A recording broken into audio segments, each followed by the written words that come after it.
mas maganda po siguro mabanggit natin na ang mga botante po dapat ay maging, kukunin ko po yung sticker na nakasulat kay Madam. Ladies and gentlemen, Undersecretary Claire Castro, the Palace Press Officer.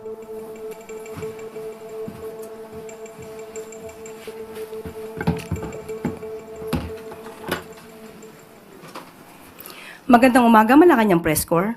Welcome sa ating press briefing ngayong araw. At ngayon po ay handa na po tayong tumanggap ng inyong mga katanungan. We have very limited time, so we can only field 2 questions Ivan? for you, Claire. Natanong ko na ho kanina yung PNP, but I will ask the same question to the Palace. Yung recently released political ad nga po featuring VP Sara and Senator Amy paints the situation in the country as black.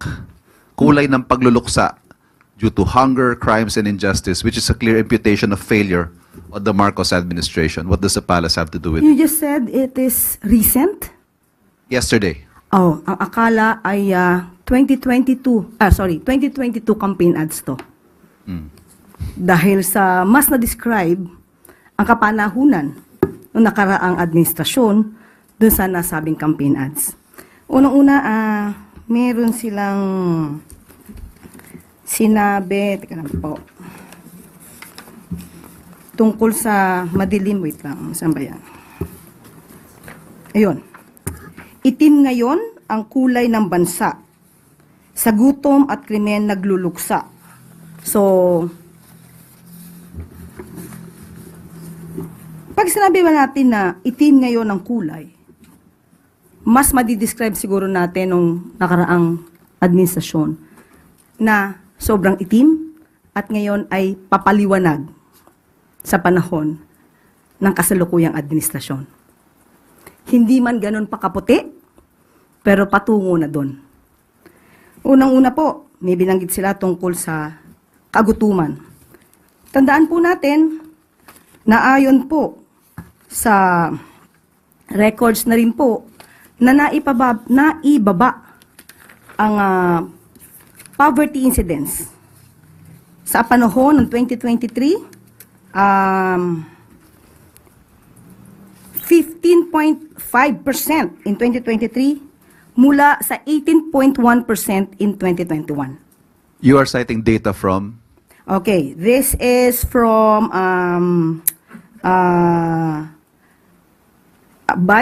author or writer is Dim Sum Daily, Hong Kong.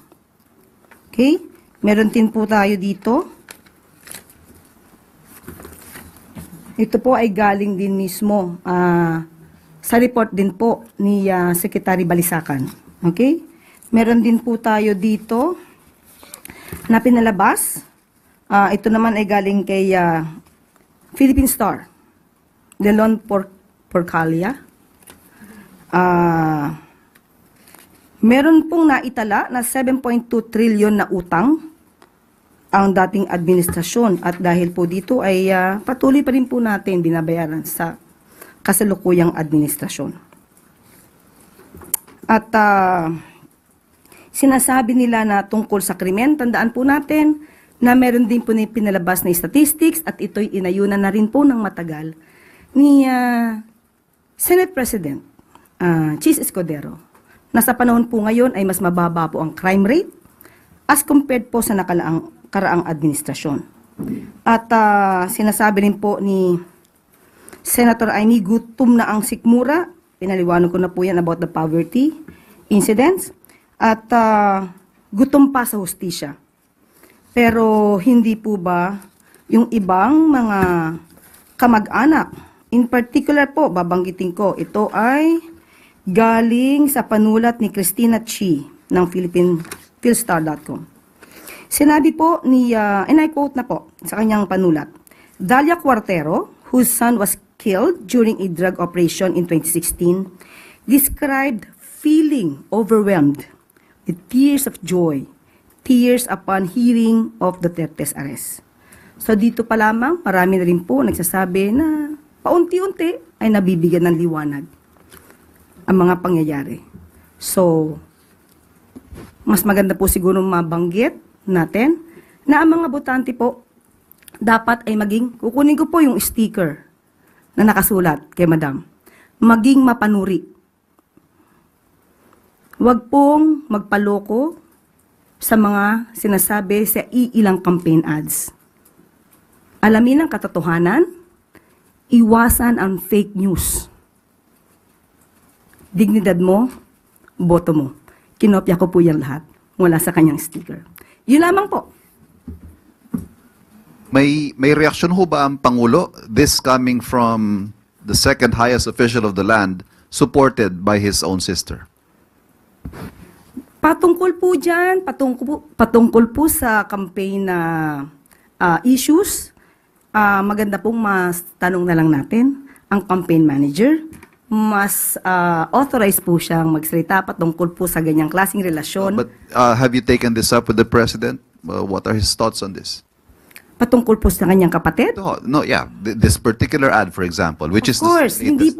hindi po nais ng ating Pangulo na magitong klaseng mga negatibo na pangangampanya. Lalong-lalo na po kung ito ay fake news. So, noong pa naman po, sinabi na ng ating Pangulo na labanan natin ang mga fake news. Mas hindi maganda kung ito ay gagawing naratibo sa isang pangangampanya. Okay? Quick follow-up, Ace Romero, Philippine Star. Yusek, the other camp described the present administration or the present state of the country under this administration as itim. Now, kung merong kulay na i-describe yung present admin with regard to our present conditions, kung meron man po, ano po yun? Papunta na po sa paputi. Konting kula na lang, medyo maputi na. Hindi pa lang po, hindi perfectly white, katulad ng aking sinabi, pero doon po patungo ang pang kasalukuyang administrasyon.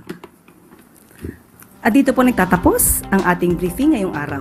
Maraming salamat, Malacanang Press Corps, at magandang tanghali para sa Bagong Pilipinas.